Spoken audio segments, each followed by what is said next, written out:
جلان کے بچپن کا ہے اور سچائی و امانت کی بے مثال مثال سمجھا جاتا ہے۔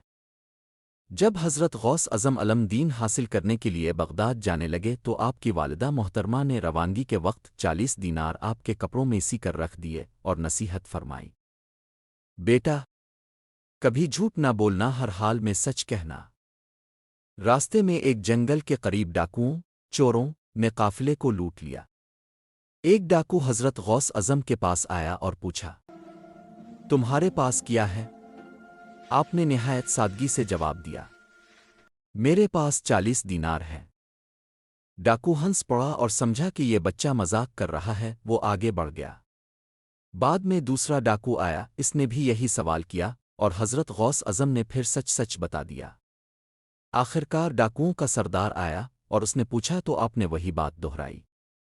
سردار کو حیرت ہوئی، اس نے کپڑے چیک کروائے تو واقعی 40 دینار نکل آئے۔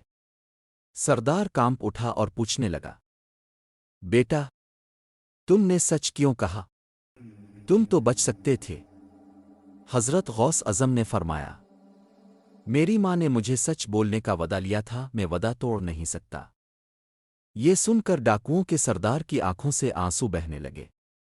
اس نے کہا، تم اپنی ماں سے کیا ہوا وعدہ نہیں توڑتے اور میں اپنے رب سے کیا ہوا وعدہ توڑ رہا ہوں۔ اسی وقت اس نے توبہ کر لی اور اس کے ساتھ تمام ڈاکوؤں نے بھی توبہ کر لی۔